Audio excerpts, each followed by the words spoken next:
বাহ,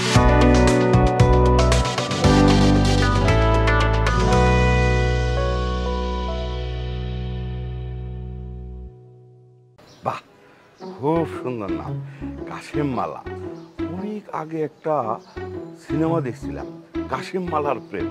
না থাক, শোনো, এই তোমার কাশেম মামারে আমার একটা সালাম দিবা। কিভাবে? তুমি তো এখানে থাকবে।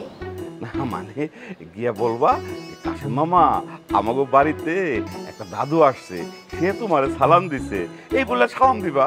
ঠিক আছে, এটা কোনো ব্যাপারই না। আব্বা, তোমার ওর সাথে এত কথা বলার দরকার নাই। তুমি যাও, ছাদে যাও, ছাদে গিয়ে ফ্রেশ বাতাস খাও, যাও। আরে দাঁড়া, আরে পোলাপানের সাথে একটু কথা না বললে পোলাপানের মগজ ধার হইব কেমনে? হ্যাঁ দাদু, এই তোমার সাথে আমার একদিন তোমাকে স্কুলে নিয়ে যেতে পারবা? পারবো। আমি যদি তোমাকে স্কুলে বেলটা বাজাইতে চাই, তাহলে তোমাকে প্রিন্সিপাল কি আমার বাজাইতে দিব? তা তো জানি না। আব্বা, এসব কি কথা কও? তুমি ওগো স্কুলে যাবা কেন বেল বাজাইতে? আরে তুই বুঝবি না, কতদিন বেলটা বাজাই না, হাতটা খালি চুলকারে মা। হ্যাঁ, মনটা চায় ঘন্টায় ঘন্টায় বেল দিই, তারপর ছুটির বেল, টং টং টং টং টং টং টং টং টং টং টং টং টং। এই সময়টা দেখতে আমার খুব ভালো লাগে রে মা। ও, তোমার ছুটির সময় দেখতে ভালো লাগে? হ দাদু ভাই, তখন পোলাপানগুলি সব দৌড় দিয়ে ক্লাস থেকে বের হয়, তখন ওই কেউ শিক্ষককে দেখেও ভয় পায় না, কারণ তখন ছুটি হয়ে গেছে।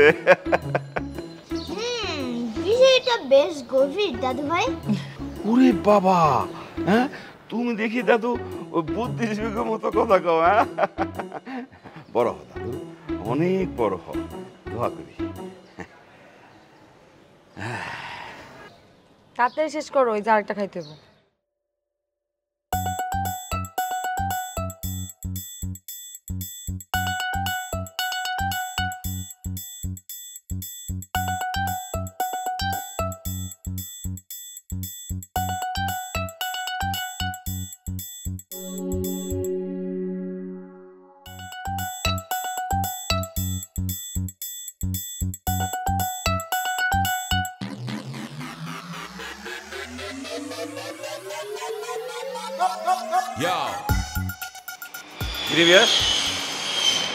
তুই এমন করতেছিস কেন? কি হয়েছে তোর? হ্যাঁ না ভাই, আমি আর কি কমু। আপনি ভালো আছেন? আমি ভালো আছি, কিন্তু তোর তো দেখে মনে হচ্ছে তোর অবস্থা ভালো না। এই অবস্থা কেন? কই ভাই, আমি তো ঠিকই আছি। আসলে ঠিক থাকাটাই ভালো। যা বাসায় যা। না ভাই, আপনার সাথে একটু কথা বলতে আইছি। আপনার সাথে আমার এই কথাটা কওয়া দরকার। বল কিসে? মানে আসলে কথা রইলো, তোমার কি কোনো অসুবিধা আছে? আমার আবার কি অসুবিধা হবে? আমার কোনো অসুবিধা নাই। কি কও, কেউ কোনো ডিস্টার্ব করে? কেউ কোনো আওয়াজ টাওয়াজ দেয়? আমার একে ডিস্টার্ব করবে? কিসের আওয়াজ? কোনো ঝামেলা নাই আমার। কি কও, কোনো ঝামেলাই নাই? তুই বাসায় যা, তো যা, বাসায় যা। তুমি রাস্তাঘাটে চলো, এত মানুষের সামনে চলাফেরা করো, তোমার কি কোনো মানুষের লগে ঝামেলা নাই? শোন পিয়াস, শুধু রাস্তাঘাটে না, এই যে অফিসে যাই, অফিস থেকে আসি, কোনো জায়গায় আমার কোনো ঝামেলা নেই। আমার তো মনে হচ্ছে তোর ঝামেলা আছে। কি হয়েছে তোর? না ভাই, আমার কিছুই নাই। আসলে এই যে আঙ্কেল আছে না, আঙ্কেলের সাথে কেউ ঝামেলা টামেলা করে, খালি একবার কও ভাই, দেখো আমি কি করতেছি, পুরা রাস্তায় এনে তারপর গেলাম। পিয়াস, আমাদের কারোর সাথেই কোনো ঝামেলা নাই। কি হয়েছে তোর? আচ্ছা তুই এক কাজ কর, তুই বাসায় যা। বাসায় যেয়ে একটা গোসল দিয়ে খাওয়া দাওয়া করে ঘুম দে, ভালো লাগবে। যা যা ভাই যা।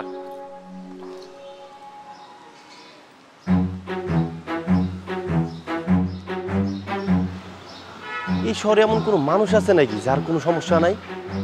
এই বান্দা তো দেখা যায় পুরাই আজব, এর নাকি কোনো সমস্যাই নাই। আচ্ছা জাহিদ ভাই, তাহলে তোমার সমস্যা বানানোর ব্যবস্থা করতেছি, দাঁড়া।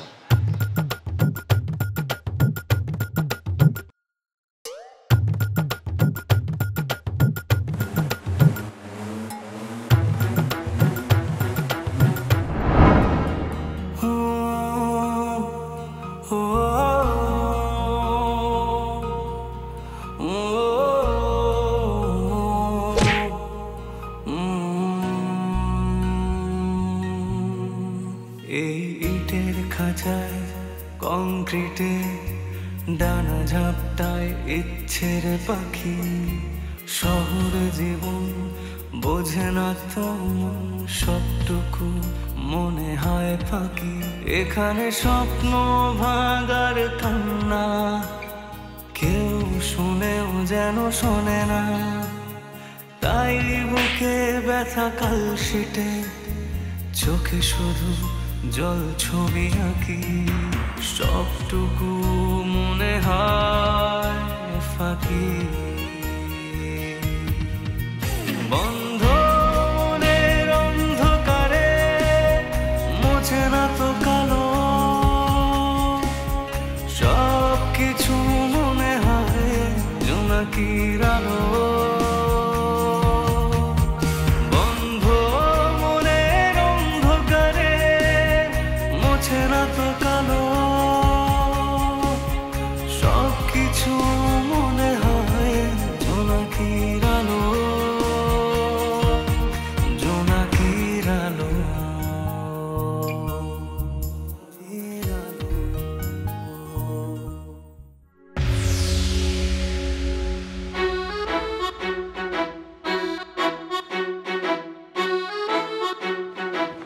কই যাস? দাঁড়া।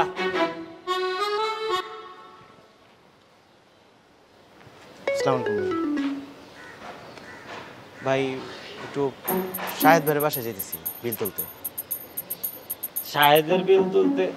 শাহেদের বিল তো গত সপ্তাহে তুলে নিয়ে আসিস, আর আমারে কইছস শাহেদ ভাই বিল দেয় নাই, 2 মাসের বিল একসাথে দিব। হ ভাই, আসলে আমি আপনার সাথে একটু মিথ্যা কথা বলছিলাম ভাই। বাড়িতে একটু টাকা দরকার ছিল তো, সেই জন্য আপনার টাকাটা দেই নাই ভাই। ওরে আমার কুতুবুদ্দিন রে, বিল উঠে আনছস আমারে না বইলা কোন সাহসে? তোর চাকরি কি আর থাকা উচিত? ভাই ভাই কিছু মনে করেন না, আসলে আমার টাকাটা খুব দরকার ছিল। একদম চুপ, একটা কথাও কবি না। চোর জানি কোন জায়গার। তুই আমারে না জানায় বিল উঠে আনছস, আবার তুই 2 মাসের বিল একসাথে কইরা নিজের বেতন দিয়া পরে অ্যাডজাস্ট করস, আমারে ভূগোল বুঝাস। এই তুই এত বড় সাহস পাইছস কই? তোর এত সাহস হইছে কই থেকে? সরি ভাই, আমার ভুল হয়ে গেছে, আর এরকম হইব না। আর এমন হইব না মানে? তুই মানে সিট দে। তোর চাকরি থাকলে তো আমি নতুন ভালো ছেলে রাখবো। টাকা দিলে কি পোলাপাইনের অভাব? তুই কাজ করস না মনোযোগ দিয়া, তোরে ফোন করে ডাইগাই না কাজ করাইতে হয়। তুই আবার আমারে না জানায় টাকা উঠাইয়া নিজের বাড়িতে পাঠাস। ভাই সবসময় এরকম হুমকি দিয়েন না তো। যেই বেতন দেন বাড়িতে তো টাকা পয়সা পাঠাইতে হয় নাকি? টাকা চাইলেই তো আপনি খালি ঝাড়ি মারেন। ওরে আমার বড্ড ভুল হয়ে গেছে রে। তোরা তো বেতনের তো বেশি টাকা দেওয়ার কথা ছিল আমার, না? আমি কি কইছি বেতনের থেকে বেশি টাকা দেন? ধার তো দিতে পারেন নাকি? ধারটার এত কিছু বুঝি না। তুই আর আমার অফিস যাবি না, দে মানি সিট দে। ভাই আমার তো ভুল হয়ে গেছে ভাই, দয়া করে চাকরিটা খায়েন না। এই মাস চাকরিটা করি, এই মাস পরে না হয়। এই মাস? এই মাস মানে কি? অক্ষণ থেকে তোর চাকরি নেই। দেরি সিট দে, দেরি সিট দে। অফিসের আশেপাশে যেন তোর আর না দেখি।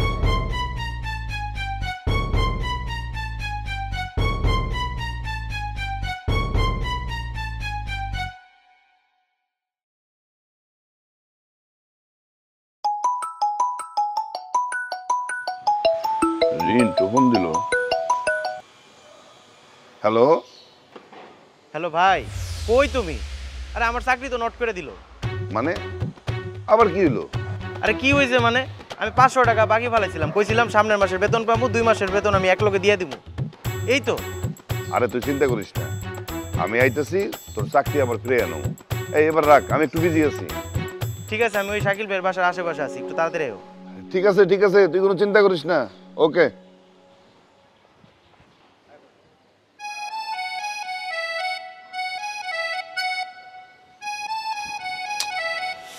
না, আমার ঠিক বোঝে আসে না মিন্টু কি এমন মানুষ যার সাথে তোমার কথা বলতেই হবে, যার সাথে তোমার বাইরে গিয়ে হলেও দেখা করতে হবে। কেন জ্যোতিমা? ফুপি, তোমরা আসার আগে মিন্টু ভাই আমাদের পরিবারের জন্য অনেক করেছে। কি করেছে?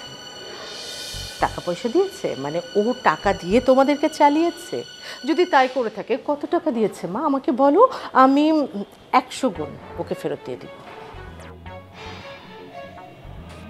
তুমি যদি তখনকার 10 টাকার মূল্যায়নও করতে চাও, তবে এখনকার কোটি টাকাও হয়তো বা সেই টাকার সমমান হবে না। অ্যাকচুয়ালি যুথি, আমি চাই না তুমি মিন্টুর সাথে দেখা করো। ও, এ কারণেই কি মিন্টু ভাই আমাদের বাসায় আসে না, তাই না ফুপি? ও কেন আসে না সেটা তো আমি জানি না। হ্যাঁ, হয়তো ও বুঝতে পারে যে আমি ওকে পছন্দ করি না, হয়তো বা ও ফিল করতে পারে যে ওর এসব আলগা ভালোবাসা দেখানো আমি পছন্দ করি না, হয়তো। ফুপি, মিন্টু ভাই কোনো আলগা আহ্লাদ করে না, সে যেটা করে সেটা মন থেকেই করে এবং বাবাকে অনেক বেশি ভালোবাসে। নিশ্চয়ই আমাদের থেকে বেশি না? ফুপি কেমন আছো? চলে এসেছো? হ্যাঁ হ্যাঁ। আর কেমন থাকা বাবা, বাড়ির মেয়ে যখন বাইরে চাষা ভূষাদের সাথে কথা বলে খুব একটু ভালো থাকে না বাবা। কেন ফুপি, কি হয়েছে? কি আর হবে, ওই যে আমি মিন্টু ভাইয়ের সাথে কথা বলেছি সেটাতে ফুপি খুব মাইন্ড করেছে। না না ফুপি, মিন্টু তো খুবই ভালো ছেলে। ও ভালো নাকি মন্দ সে বিচার অ্যাকচুয়ালি তোমাদের করা উচিত না। আর সবথেকে বড় কথা হলো যে আমি মিন্টুকে পছন্দ করি না। ব্যাস। ও, তুমি পছন্দ করো না, ঠিক আছে, তাহলে করবে না। আরেকটা বিষয় সাহিদ, আমি চাই না যে ওই চাষা, ওই মূর্খ ছেলেটা এই বাড়িতে আসুক আর যুথি ওই ছেলের সাথে কথা বলুক। কেন ফুপি, কোনো সমস্যা? অবশ্যই সমস্যা বাবা। আর দুদিন পরে যুথি আমার ছেলের বউ হবে, আমার বাড়ির বউ হবে, এমন একটা ফার্স্ট ক্লাস মেয়ে অমন একটা চাষার সাথে কথা বলবে, যে ব্যাপারটা যেন কেমন লাগে আমার। ওফ, এই ব্যাপার তাহলে। হ্যাঁ, আসলে আমি তোমাদের বাড়ির বড়দেরকে বলে দিয়েছি, ওনারা জানেন বিষয়টা। আর আজ আমি তোমাদের দুজনের সামনে আবারও কথাটা বললাম, যুথি আমার ছেলের বউ হবে। আর তাই আমি যেটা চাই না সেটা করো না। হ্যাঁ মা, কথাটা মনে রেখো।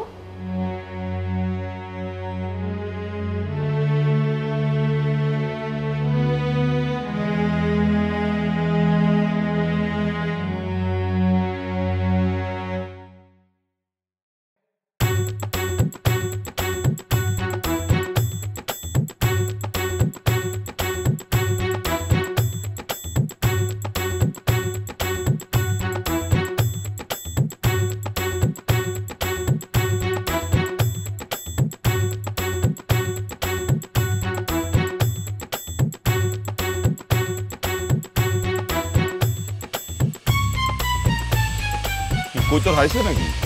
জি, আসসালামু আলাইকুম। ওয়ালাইকুম। ভালো আছেন? ওয়ালাইকুম সালাম, ভালো আছি। তো তোমার তো দেখে মনে হইতেছে তোমার পালা কই তোর আইসা এই বাড়ির ছাদে পড়ছে। না না গেল, আমার তো কোনো কবুতরই নাই। তাহলে মুখ কিছু মারতেছিল কেন? মানে আমার নাম হইতেছে, এই তোমার আমি নাম জিজ্ঞেস করছি, হ্যাঁ? তাহলে নাম বলতেছো কেন? তোমার যদি নাম জিজ্ঞেস করতাম তাহলে তো তোমার আমি জিজ্ঞেস করতাম তোমার নাম কি। আমার নাম রিন্টু, ওয়াইফাই অফিসে চাকরি করি, মাসে বেতন 15,000 টাকা। এই মাথাটা গেছে, হ্যাঁ? তাহলে তুমি নাম বলতেছো কেন? আমি কি জিজ্ঞেস করছি তোমার নাম কি, তুমি কোন অফিসে চাকরি করো, কয় টাকা বেতন পাও, হ্যাঁ? এগুলো আমার শুনতে ছিল না, আসলে হয়েছে কি, আপনি তো আমার মুরব্বী, সেই জন্য আর কি। এই মুরব্বি হইলে না জিগাইলে পরে এটা পাওয়া যায় একটা বেয়াদবি হয়ে জানো না, হ্যাঁ? এই তোমার মতো একটা বেয়াদব আমার স্কুলে আসলো, নাম ছিল বেল্লাল, হ্যাঁ? সারাদিন খালি Potter Potter Potter Potter Potter Potter করতো। জি আঙ্কেল, আমি তাহলে আসি। এই উকি ঝুঁকি মারতেছিল না, এটা কয়ে যাও। না, ওই কেবল দেখতে আসছিলাম। হয়েছে কি, অনেক সময় তো কেবল টেবল ছিঁড়া যায়, সেই জন্য অফিস থেকে আমার পাঠাইছে দেখার জন্য। আরে এই কেবল কেবল করতেছো কেন, হ্যাঁ? তার কওয়া যায় না, ডাইরেক্ট তার কওয়া যায় না? আচ্ছা ঠিক আছে আঙ্কেল, তাহলে এখন থেকে কেবল না কইয়া তার কম। শোনো, এই ভবিষ্যতে এই তার দেখতে হইলে অফিস থেকে লোক পাঠাইবা, তুমি আর আইবা না। কথাটা মনে থাকবো? জি অবশ্যই মনে থাকবো। না, থাকবো না, মনে থাকবো না। কারণ যে কিছু করার আগে অবশ্যই বলে ফেলে সে আর ওই কাজটা করে না। জি আঙ্কেল। শোনো, এই প্রথম আইসা বলে তোমাকে আমি ছাইড়া দিলাম, এরপরে যদি তোমার এই বাড়ির আশেপাশে ঘুরঘুর করতে দেখি তাহলে কিন্তু তোমার অফিসের ঠিকানা খুঁজে বের করতে আমার সময় লাগবে না। তোমার সব যা, হ্যাঁ? যাও যাও। ক্যাবেল দেখতেছে।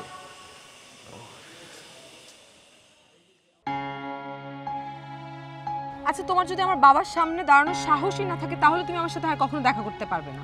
যদি যদি প্লিজ আর 2-3টা দিন সময় দাও, আমি যাবো তো বলছি তোমার সাথে তোমাদের বাসায়। আমার বিয়ে হয়ে যাবে তারপর তুমি আমাদের বাসায় যাবে? মানে কি তোমার আবার কার সাথে বিয়ে হবে? আমি যেটা সন্দেহ করেছিলাম সেটাই এখন বাস্তব হচ্ছে। আমার ফুপির ছেলের জন্য আমাকে নিতে চাচ্ছে। হায় হায়, কি বলো এটা? এতদিন তো আমার ফুপি ঘুরিয়ে পেঁচিয়ে বলতো, আর গতকালকে আমাকে সরাসরি জানিয়ে দিয়েছে।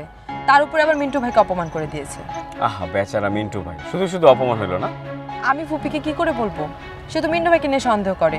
তা আমি তো আর বলতে পারি না যে আমার তোমার সাথে সম্পর্ক। এক কাজ করো, বলে দাও। বলে দিলে যদি তারা তোমার সঙ্গে দেখা করতে চায় তখন দেখা করবে? দেখা করবো। তারা কি বাঘ না ভালুক যে তাদের ভয় পাবো আমি? ঠিক আছে, কালকেই তাহলে আমাদের বাসায় আসো। কালকে? আচ্ছা, হয়েছে কি, মানে 2-3টা দিন পরে যাই। কারণটা কি? কারণ কিছুই না, মানে দেখো আমাকে দেখে তো তোমার পরিবারে কেউ আমাকে পছন্দ করবে না। পরে দেখা গেল যে আমাকে দেখার পরে তাড়াতাড়ি তোমার বিয়ে দিয়ে দিল, তখন কি হবে? এই কনফিডেন্ট নিয়ে আমার সাথে এতদিন প্রেম করছো তুমি? ঠিক আছে, আমি থাপ্পড় খাওয়ার মতো কথা বলছি তাই তুমি আমাকে থাপ্পড় মারছো, এতে আমার কোনো আপত্তি নাই। কিন্তু হয়েছে কি, আমার থেকে অনেক যোগ্য যোগ্য পাত্র তোমার সামনে লাইন ধরে দাঁড়ায় আছে, তাদের সামনে আমার নিজেকে দাঁড় করাতে লজ্জা লাগতেছে। ফাইন, তুমি তোমার লজ্জা ভয় ডর এসব নিয়ে থাকো, আমি আসি। এই কই যাও? একটু আইসক্রিম খাও না? তুমি তোমার আইসক্রিম খাও, আমি তো একলা খেতে পারবো না। তো অন্য কাউকে ডেকে নিয়ে খাও।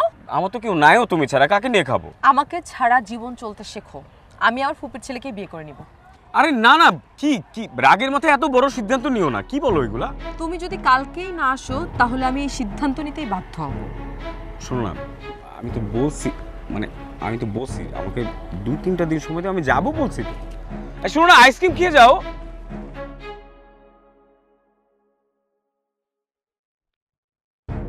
শোনো,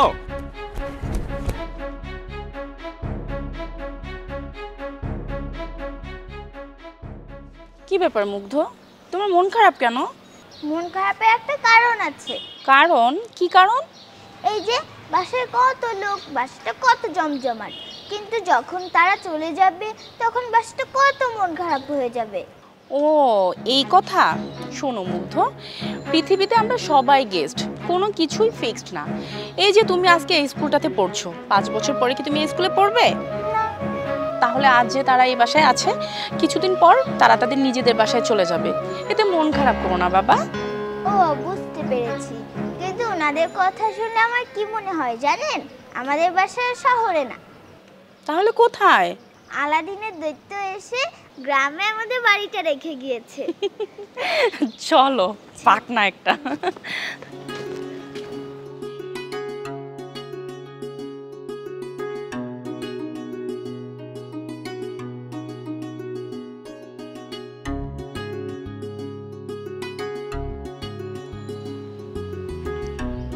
তুমি এত নার্ভাস কেন আর কাঁপছো কেন? না মানে আচমকা স্বপ্নটা বাস্তব হয়ে গেল তো, তাই কি বলবো বুঝতে পারছি না। কিছু বলতে হবে না, চুপচাপ দাঁড়িয়ে থাকো। না না বলি, সিনথিয়া তুমি এখানে কিভাবে এলে? কেন? কালকেই তো তোমার থেকে লোকেশন নিলাম। হ্যাঁ তা নিয়েছো, কিন্তু আমি না বিশ্বাস করতে পারছি না যে তুমি এখানে আসবে। তা তুমি কি খালি হাতে আসছো? মানুষ যখন বাজার থেকে 10 টাকা দিয়েও একটা জিনিস কিনে ভালো করে পরখ করে দেখে, আর আমি একজনের জীবনের প্রথম মন দিমু আর পরখ করে দেখুম না? হইতে পারে না মানে হয়ে গেছে। কান্দিস না ঠিক আছে, কান্দিস না। তুমি এখানে কি করবে? কি করে দেখো না কাছে পানি দেই? আচ্ছা বানু, তোমাকে এই বাড়িতে পানি কি জন্য? তোমারে আমি নিজের থেকে কল না দেওয়া পর্যন্ত তুমি কিন্তু আমারে কল দিও না, ঠিক আছে? ফুপি, তুমি নিশাদ ভাইকে নিয়ে যতই বলো, আমি তাকে বিয়ে করতে পারবো না। সবটুকু মনে হয় ফাঁকি, বন্ধ মনের অন্ধকারে মোছে না তো কালো, সব কিছু মনে হয় জোনাকির আলো, জোনাকির আলো,